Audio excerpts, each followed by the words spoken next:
Hola people, what's up? How are you all doing? I hope all of you guys had a fantastic weekend and we are back to the same old routine.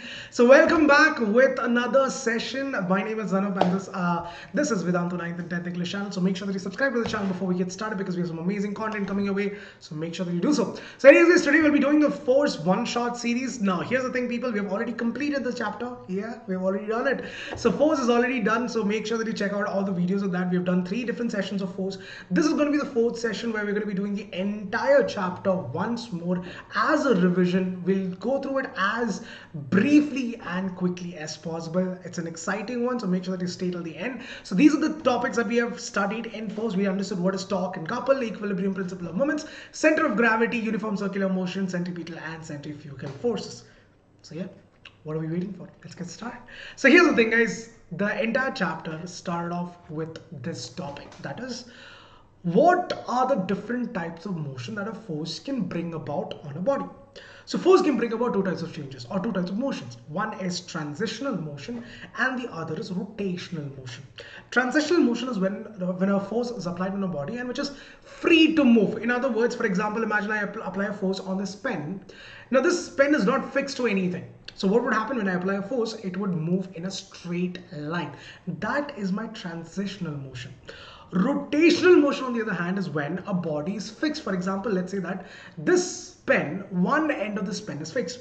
Now that I apply a force, it will not go in a straight line, but rather what happens, it will rotate about, or it will pivot about this particular axis of rotation. So it will basically rotate in a particular form depending on where it is pivoted. So this type of motion is what is called as rotational motion. It is basically when the body is pivoted or pivoted or fixed to a certain point, or it is fixed at one of the ends. In that kind of case, the type of motion that you get is rotational motion. Now you've already studied about transitional motion in your lower grades, so I'm not going to be going through that. In your 10th standard you'll be mostly going through rotational motion, that is what is torque, what is couple, all of that is what we're going to be talking about. So let's start with a simple topic called as torque. Now to understand torque, let's take an example of a simple wrench. You know, a simple wrench that is used to open up a nut and a bolt and all that, right? Now here, you see this guys, you would hold the handle and apply a force downwards. So you see that the force is acting downwards.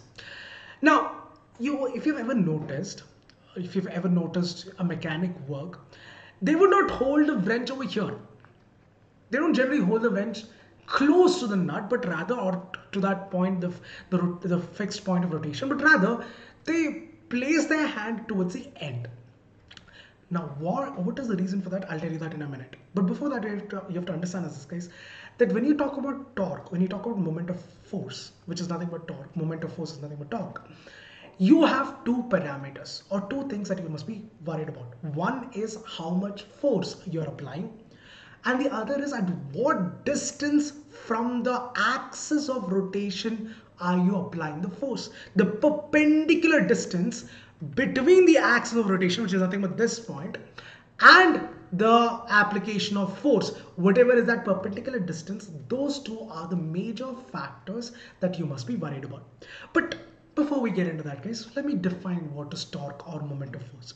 Moment of force is nothing but when there is a turning effect created when a force is applied, when a body is pivoted at one point or fixed, it is fixed at a particular axis, or it is rotating about a particular axis. That is what is called as torque. Let me just rephrase it once again. When a force is applied to the opposite of pivoted end, that is basically this one side is pivoted or fixed. When you apply force on the opposite side, when that causes a turning effect, that turning effect is what is called as moment of force, or in simple words, what is known as torque. So since guys, this force is actually, dependent on 2 factors, like I told you, force and the distance, that is the perpendicular distance between the force and the axis of rotation. So we can write the formula as tau, which is nothing but torque, is equal to force into L, which is nothing but the distance. You can either take it as L or you can take it as D, whichever is D is what you generally take, F into D is what you take, or F into L, whatever you are comfortable with. But yeah, force into the perpendicular distance is what is called as your torque. Now yes guys, once again, the factors, one is the magnitude of force, how much force are you applying, and secondly, where are you applying it on. Like that is the perpendicular distance of the the perpendicular distance between the axis of rotation and the line of force. That is where you are applying the force. These two are the factors on which torque depends on. All right, and the formula is tau is equal to F into N.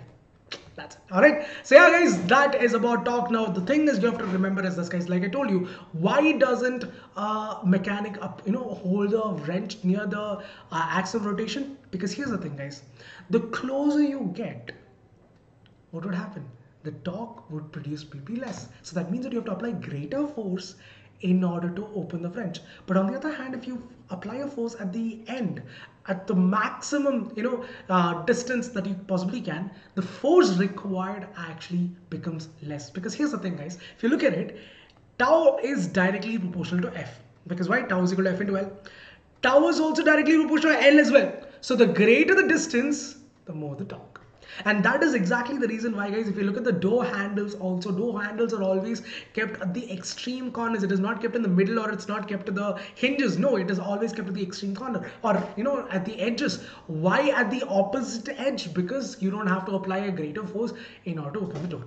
Right now, I want you to try it out. After the session is done, I want you to try it out. Just try to open up your door by applying the force in the middle. Try to apply the force. Try to open your door when you apply the force near the hinges, and try to apply a force when try to open the door by applying a force towards the end. In which of these cases do you feel like you're applying lesser force? Do let me know in the comment section. All right. Let's see. It's a tiny little experiment. Let's see how many of you can do it. All right. So anyways, guys, now you have two types of moment. Right. You have clockwise moment. And then you have anti-clockwise movement. So this is clockwise and this is anti-clockwise movement. Now here's the thing, guys, depending on this direction, that is whether it's clockwise or anti-clockwise, the value of torque can either be positive or negative. The direction is also something that matters. So if it is going in clockwise, that is if it's clockwise moment, then it is negative torque. All right, so if you see the sign negative, that means that it's going in clockwise. The moment is actually clockwise. If it is anti-clockwise moment, then it is positive. Now, why is this important, guys? Because in your examinations, when you're doing the numericals, that is something that you must be, worried about. So yes, guys, please keep that in mind. Counterclockwise or anti-clockwise is positive torque, and clockwise is negative torque. In your examination, again, in your numericals, you might be using all of this. That is why please make a note of this. So don't get confused when you see a negative sign and all. Don't get confused. It's just the directional moment is what they're, whether it's clockwise or anti-clockwise moment is what they're saying. All right. So that's it, guys. Let's move ahead and understand the next topic. I hope you have understood what is torque. Now, more about this, we have actually done this in the regular sessions as well. So make sure that you go through that. All right. So anyways, guys, let's talk about another type of moment. Sometimes, guys, for example, when you want to open up, I'll give you an example. Let's say I want to open up this bottle. Now, I will not open up the bottle by using one finger, right? I don't use that. What do? You would use two fingers in order to open the bottle, right? Everyone does that. I know that you hear it, right?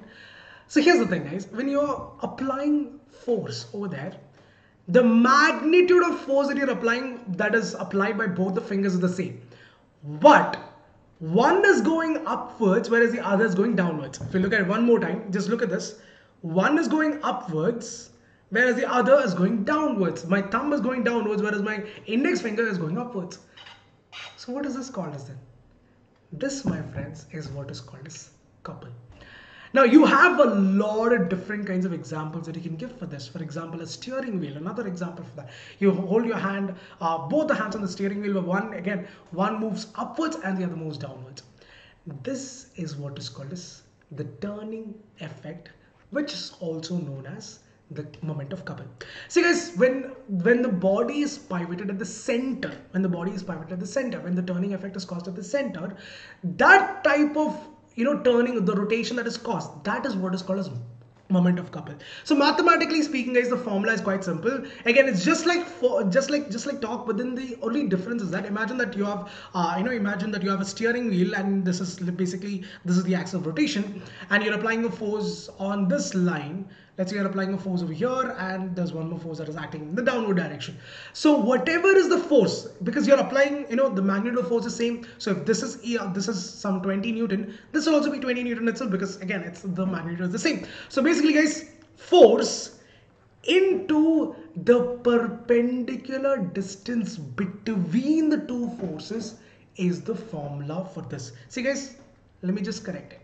So when you talk about torque, it is force into the perpendicular distance from the axis of rotation to the force applied, to wherever the force you're applying, the the line of force, in other words. But in the case of couple, the difference is that it is not just you're not talking about this distance, but rather you're talking about the entire distance between the two forces, between the perpendicular distance between the two forces, whatever is that distance, that is your couple. All right, so let me just use a different color to show that. So here's the thing guys, this distance, oh wow, yes, I was trying to match the color, that was my intention. All right, anyways, this distance guys, this entire distance between the two, the perpendicular distance between the two forces, and any of the force, either you take this one or you take this one, either of the one force that you take, because ultimately again the magnitude is same, so either of the two forces into the perpendicular distance between them, and the unit, SI unit, is exactly the same as torque. In torque also the SI unit is Newton meter, here also it is Newton meter itself. Alright guys, so here also guys you have two types of moment of couple. You have clockwise and anti-clockwise. Again, clockwise is basically again one is moving upwards, the other is moving downwards. The direction of force is different, but then if you look at it, the moment is actually in the same direction, so it's going to be clockwise. If it's going in the anti-clockwise direction, then again the one side is upwards, the other is downwards, and again the direction of force is different, but then the moment of couple would be in anti-clockwise direction. All right, so yeah guys, that's pretty much it. So yeah, that is the first I would say that was the first session that we did about force. So let's do a small little quiz time now. I want you guys to try and answer these questions with me, because it's not just for me, it's for you guys that I'm asking these questions. So try your best to answer the question. If you're not able to do it, it's okay, but yes, do your best. All right, give you 100%. So here's the question guys, a moment of force of 10 Newton about a point O. The moment of force 10 Newton about a point O is 4 Newton meter. Calculate the distance of the point of application of force from the point O. Interesting. So let's write the given data first. What is given to you guys? What is given? Force is given as 10 Newton. The torque is given as 10 Newton meter. They've given you the torque also. They've given you the moment of force, that is the thing with torque, as 10 Newton meter. You're asked to find out what is the distance D or L. So tau is equal to what? Tau is equal to F into D. So what is tau? Tau is nothing but 10, and F is nothing but, sorry, tau is nothing but 4, right? Yes. Tau is nothing but 4, F is nothing but 10, and into D. So what is D equal to? 4 divided by 10, which is nothing but 0.4 meter. Voila, that's all guys. That is the answer. Simple question. Huh? I know you did it. I know you guys are smart. So 0.4 meters is the right answer. Next one guys, here's another one. This is a very interesting question. A, B, C are three factors, three forces, each of magnitude 4 Newton. So this is also 4 Newton. This is also 4 Newton. This here is also 4 Newton. In a plane of paper as shown in the figure, point O lies on the same plane. What is the resultant torque about the point O? Interesting question. How do you do it? See, here's the thing guys. If you want to find out the resultant torque, you have to basically find out the sum of clockwise and anti-clockwise moment. So if that is the case, again I told you that clockwise is taken as negative and anti-clockwise is taken as positive. So here find out the forces which are find out the forces which are in anti-clockwise direction, which are the forces in clockwise direction. So this is clockwise, and this here is anti-clockwise. So basically guys, add it all up. So 4 into 0.9 plus 4 into 0.8 minus 4 into 0.6. That's all guys. So once you're finding out, again you have to find out the resultant forces. The resultant would be what? The sum of clockwise and anti-clockwise moment about that particular point. And these two, for A and B, are clockwise, but C on the other hand is anti-clockwise. Sorry, C is anti-clockwise on the other hand. So when you find out the answer, you will get it as around 4.4 Newton meter. In what direction? In clockwise direction. In clockwise direction. All right. So either you can write it as minus 4.4, or you can just write it as 4.4. So 4.4 Newton meter in clockwise direction. So that is the answer, guys. If you just calculate it, you'll get it as 4.4 Newton meter in clockwise direction. Right? Simple question, but again, can be a little confusing if you've not practiced it. So I would suggest you to try out this question for yourself once.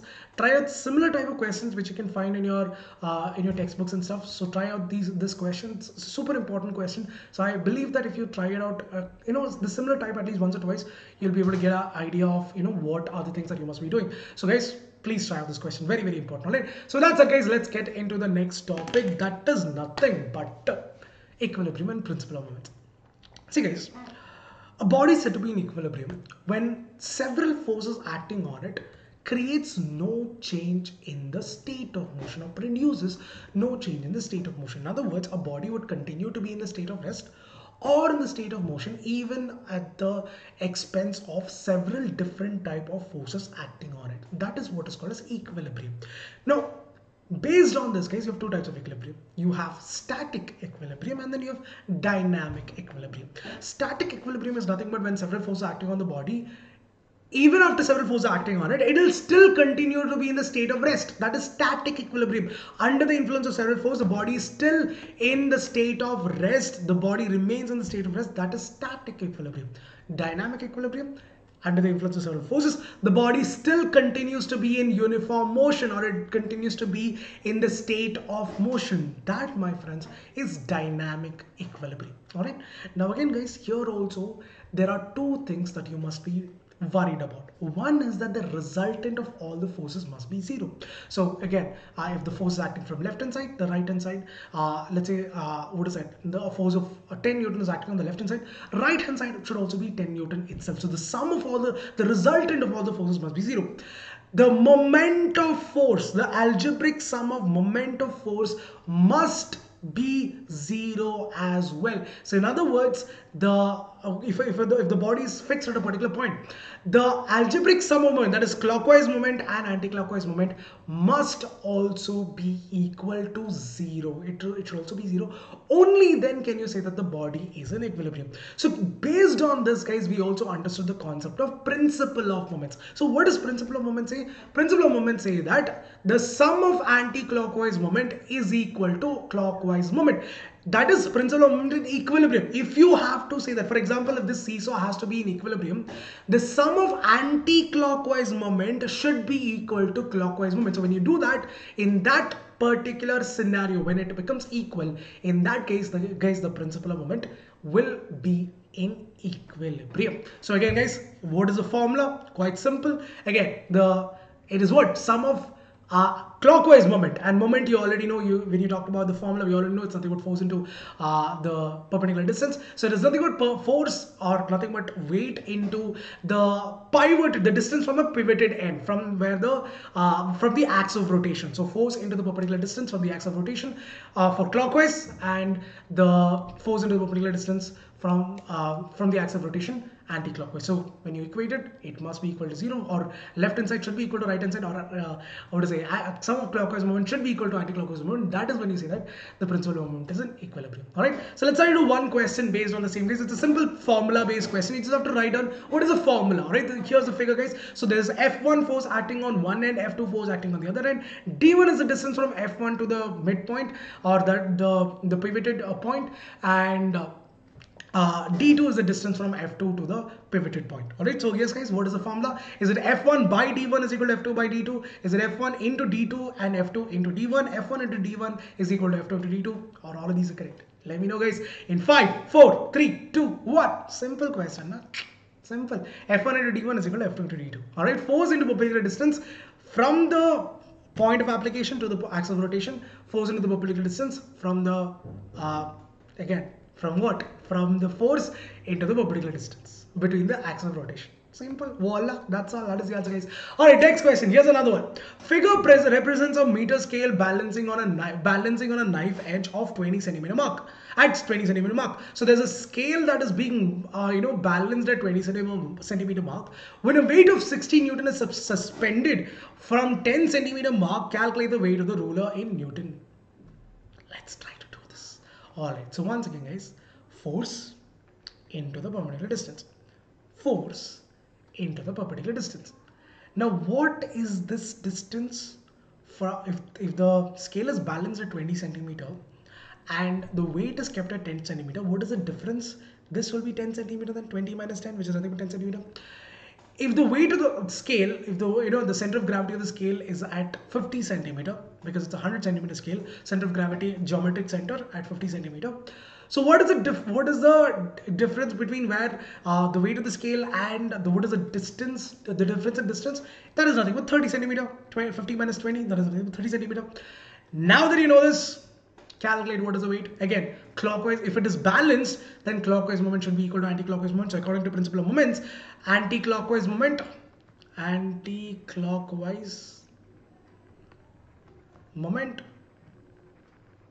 should be equal to clockwise moment.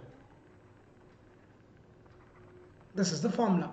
So what is the anti-clockwise moment? It is nothing but what 60 into 10, which is equal to clockwise moment, which is nothing but what 30 into W. 30 into W. Again, guys, remember, it is the distance between what? The application of force, the line of force, and the pivoted point. All right, it's a pivoted or pivoted point. All right, so remember that. Don't just take it as 50 centimeters directly. I'm telling you that. So 30 into W, 600 is equal to 30 W. So what is W equal to? What is the weight of the scale? 600 divided by 30, which is nothing but what? 20 what? 20 newtons. That's all, guys. That is the answer.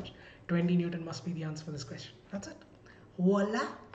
Done or dusted. That's all. Alright, guys, moving on, guys. We also understood about center of gravity. So here's the thing, guys. Anything that is there on the or nearby the Earth's surface will experience some force, and that force is nothing but the gravitational force. So Earth is trying to pull everything towards the center of the Earth, right? Earth is trying to pull everything because of the force of gravity. Earth is trying to pull everything towards the center of the Earth. This is what is called a center of gravity. Now, every object will have one point on it where the entire weight of the body is said to be concentrated. That point where the resultant of force is said to be concentrated, or the point where the weight is said to be concentrated, is what is called a center of gravity of a particular object. Now, in the case of let's say you have a rectangular plank, the center of gravity would be nothing but the geometric center of that particular plank. So for all symmetric structures, you have to remember that for all symmetric structures, for all particular geometric shape which are symmetric in nature, the center of gravity will be at the geometric center itself. That is, wherever is the geometric center of that body, the center of gravity will also lie on the same particular point. Now, one thing you must understand is this, guys.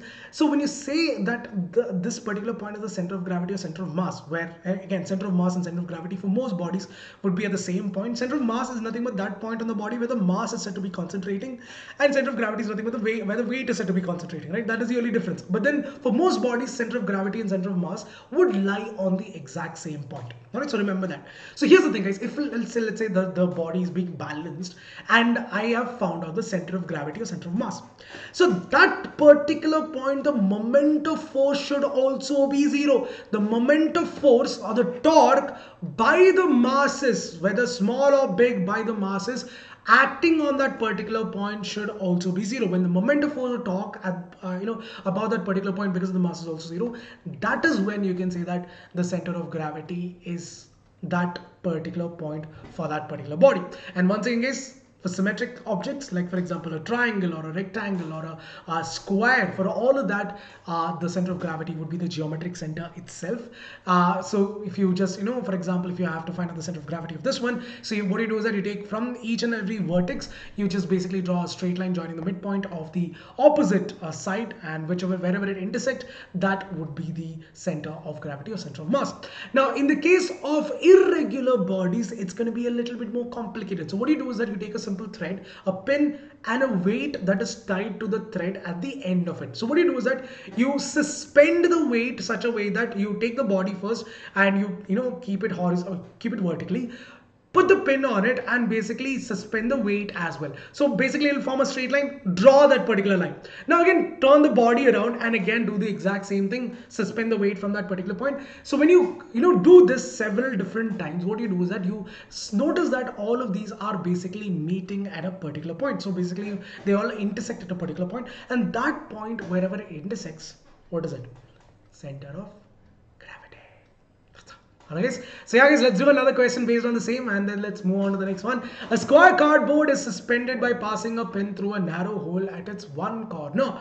Draw a diagram to show its rest position in the diagram. Mark the point of suspension by the letter S and the center of gravity G. So if you have a square cardboard, guys, imagine you have a square cardboard.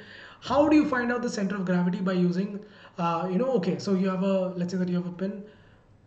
Alright, so yeah guys, let's say that, okay, now if I have a square cardboard, if you put it in rest position, what will happen is that it will basically rest in the form of a, it'll be like this, right? It will form in the form of a rhombus. So let's say that it is pinned at, there's a pin at the one end of it. So how do you find out the center of gravity? Once again, when you suspend a thread with a weight that is hanging at the end of it, so what will happen is that it will basically form a straight line. So you join that line, and then once again you turn it around and again do the same thing. What will happen? It will form another line. So basically is wherever it intersect, that would be your center of gravity.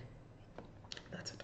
Alright, so the center of gravity would be at this point. So the diagonals, in other words, when you join the diagonals, you'll find out the center of gravity. That's it. That's how you do it. Alright guys, moving on to another question. This was asked in the board exams as well. The question is this: a uniform circular flat circular rim is balanced at a sharp vertical nail by supporting it at one point at a point A. Mark the position of the center of gravity of the rim in the diagram by the letter G.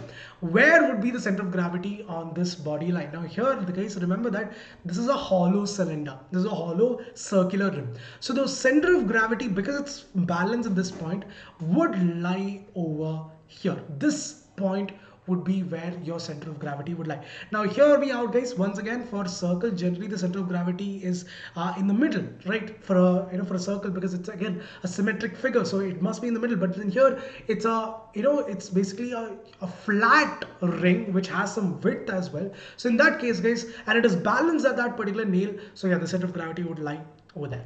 Alright, so that is the answer guys. Simple as that. Alright, so yeah guys, if you are enjoying the session so far, do not forget to like, share and subscribe. I know that there's a lot of theory involved. It can be a lot of it can be a little bit what to say, it can be a little dry. I totally understand it, but we got to prepare guys, and not everything can be done in a in a manner where we are doing it with experiments and stuff. So sometimes we have to just get used to the theory. But yes guys, if you want to learn about all these topics in detail, once again with the best of the best teachers, you can also enroll into the Vedantu's pro subscription courses, and these subscription courses will open up an entire world where you will get to experience the true sense of online teaching, online learning, and on one of the best platforms there is. So talking about the promise guys, here's the thing guys, we are going to give you a promise from our end, which is called as Vedantu's Improvement Promise. I'll tell you more about this towards the end, but before that guys, let me tell you what are the advantages.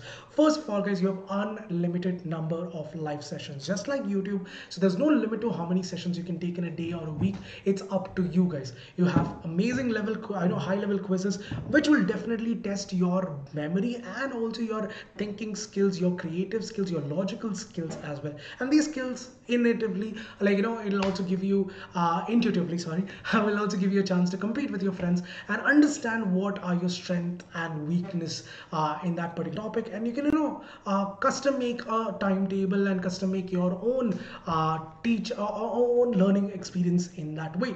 And yes, you will get the recordings of every single session, and the recordings are also interactive in nature, in the sense that while watching the recordings you can actually take the quizzes and check out the leaderboards as well. So like that is one of the best features that I would suggest you. And yes guys, every single thing, every single handwritten notes, all the PDFs, everything is downloadable, so you don't have to worry about anything being missed out. Even if you miss out a session, you can watch the recordings and get the notes as well, right? So that is something that you must be thinking about. And also guys, you would have not one teacher but rather two teachers in every single session.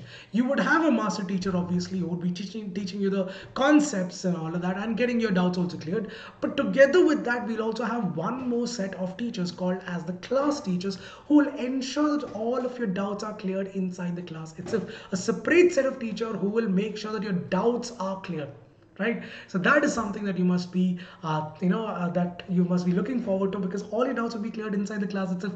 Unlimited doubt solving, and again on time real time doubt solving. All right, and yes, you'll have tests and assignments also, because that is definitely needed. And with all of these guys, you have about 5,000 plus micro courses and crash courses as well. We have KVPI sessions, we have NTSE sessions, we have Olympiad sessions, we have sessions for arts and crafts, we have tons and tons of amazing stuff going on parallelly at the same time that you'll be studying your long-term sessions as well. So lots and lots of amazing stuff. A lot more is what you're getting. A lot less price. So here's the thing, guys, how do you enroll into the courses? It's quite simple. So right now you are probably watching this video, so what you have to do is go to YouTube, you're already on YouTube, that's why you're watching it, that's how you're watching it. So let me just go to 9th and 10th English channel. So what you have to do is, guys, go to 9th and 10th English.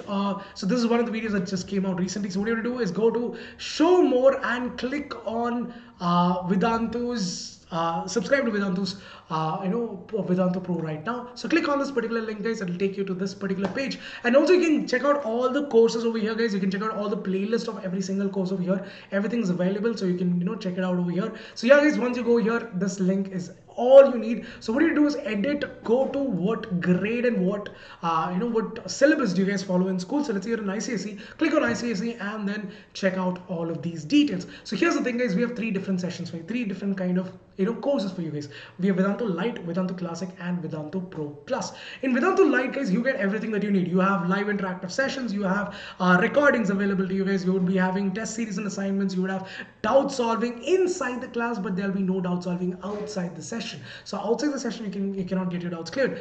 In Vedantu Classic, you can get your doubts cleared outside the session. Also, you can download the Vedantu app and get your doubts solved from morning 8 a.m. to night 11 p.m. You can get your doubts cleared. In Vedantu Pro Plus, you get that also, and with that, you also get someone called as a personal mentor. And the personal mentor would ensure that all of your doubts are cleared right on time. Basically, guys, he'll make sure that he's with you throughout the entire year. He'll give you one-to-one sessions. He'll make sure that you're motivated, you are in the right track. He'll be in constant touch with you to ensure that you are going in the right path. So that is an extra feature that we have in Vedantu Pro Plus. Again, the different features, the price would also be different. So if you go for the 1 month program, guys, which is what I would suggest, is 3,060 rupees for 1 month of Vedantu Lite, and the year-long program for the whole year, the long-term course, that is around 27,449 rupees. Now if you go for the Vedantu Classic, 1 month is 3,960 rupees, so that's about 900 rupees more, and 35,099 rupees is what you will be paying. So that's about, again, about 8,000 something around more. And if you go for Vedantu Pro Plus, over there the 1 month program is 5,580 and the year-long program is 50,399 rupees. Now again, guys, you must be wondering, sir, that's still a lot of money. 3,000 rupees is still a lot of money. But think about it, guys. For that 3,000 rupees 1 month, you're getting all the 6 subjects: physics, chemistry, math, bio, English, social science. All 6 subjects you're getting. So if you divide that 3,000 by 6, that's still 500 rupees per subject. And with that, you also get your NTSE, KVPY, all your preparations. So you are getting the best value for money here. That's what I'm trying to say. The best value for money. You can also check out all of this. You can check out all the details of the teachers, the best teachers that is teaching. Amrit Sir, Abhishek Sir, Vedantu Sir, all the teachers. You can check out all of the details. What are the batches? When is it going to be starting? All the details that you need would be found over here itself. When are the classes? What are the timings? According to your need, according to you, you can whatever time you feel like is more comfortable, you can study in that particular time. If you feel like you want to study in a batch that is starting at 5 p.m, you can go with that one. Or if you're comfortable with 8 p.m. batch, you can go with that as well. So yeah, guys, these are all the results that we have that we have achieved in the last year's Olympiads as well. This is Indian Olympiads qualified mathematics. We got about 5 for INMO. We have about 49 for INMO in 2021. So yeah, you can check out all the results over here. These are all the parents ratings. You can reviews. You can check out all the frequently asked questions. All of the details would be there right here. You can just check out the website and see for yourself. And then also to top it all, guys, we have the Vedantu's improvement promise. Now, Vedantu's improvement promise is this, guys. If you feel like, let's say you enroll into the course and you've been studying at Vedantu and you see no improvement in your score. If that is the case, if you feel like there's no improvement in your score, you can claim for your complete money back without any questions asked. Without any questions asked, guys, you can get the complete money back if you feel like there is no improvement at all. Now, which company or which institute for that matter gives you that guarantee? Does your school give you that guarantee that if you don't score good marks, we'll give your fee back? No. So here's the thing, guys, we are that confident about what impact we can create on your life, but there are few expectations from your side also. You must attend the sessions, you must also take up the tests and assignments to see that you are getting the full, you're utilizing the the platform well. And then yes, if even after that, if you feel like there's no improvement, you can get the complete money back, no questions asked.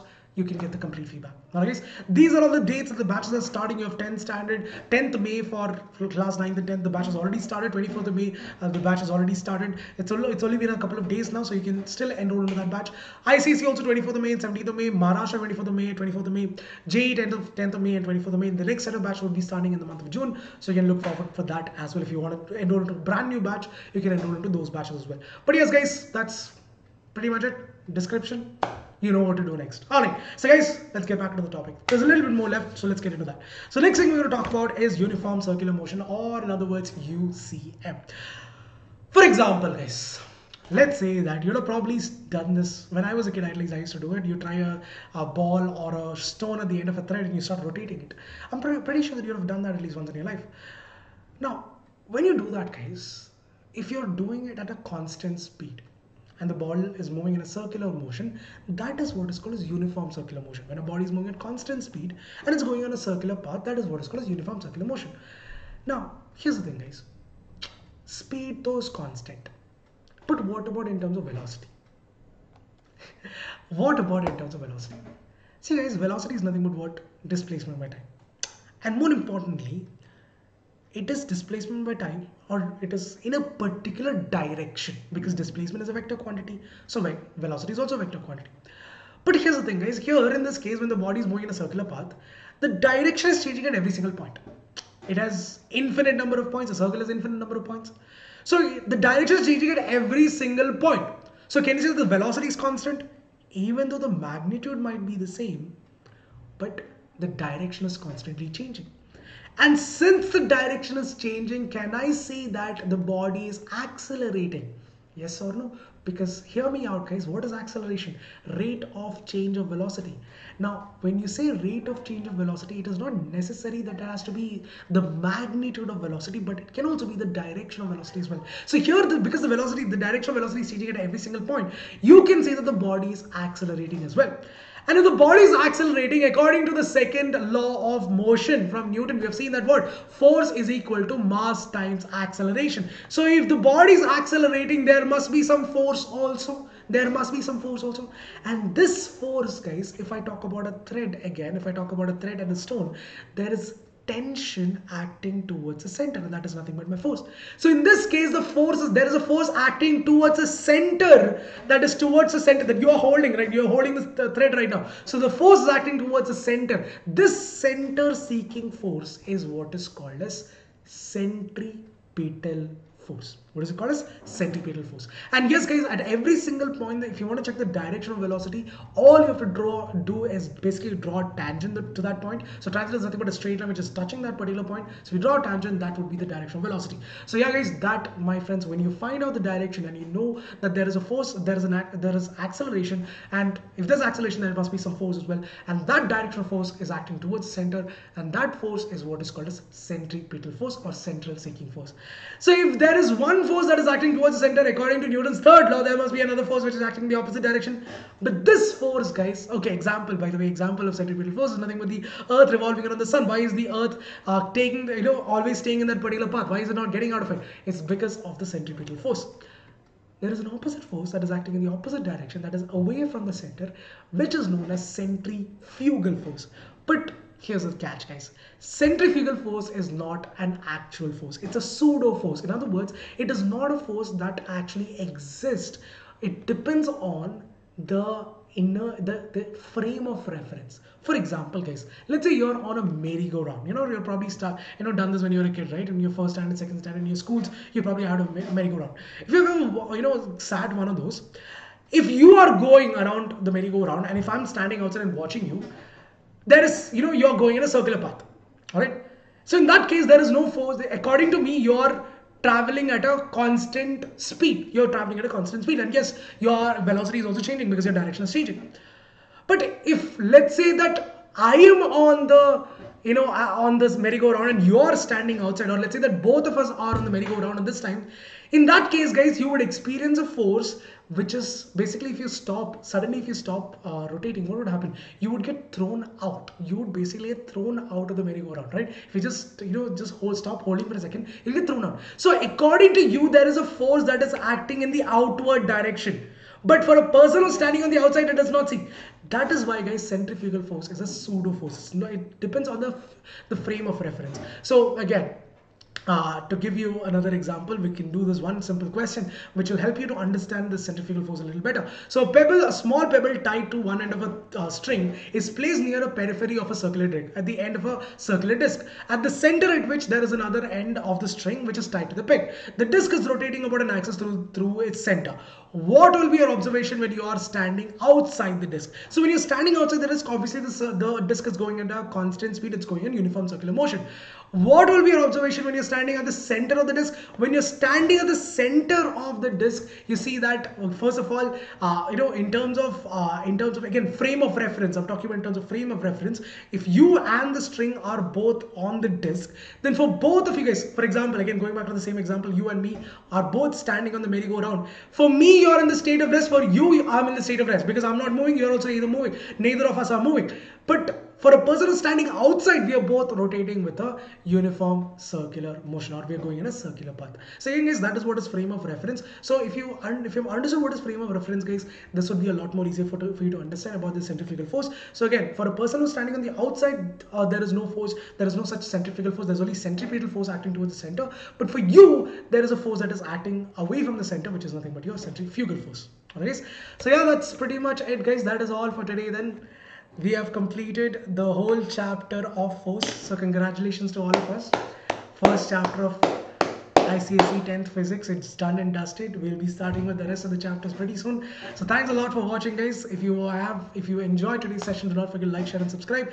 And also, guys, hit the bell notification so you get notified of all the sessions. I'll be coming a lot more from now on. I'll be taking a lot more live sessions so we can actually interact with each other and get to know each other a little better. So until the next time we meet, this is Anoop signing off for the day. Have a great week ahead. All the best for your studies, and also, guys, may God all bless you with good health and happiness. May God keep you all safe and your family as well safe.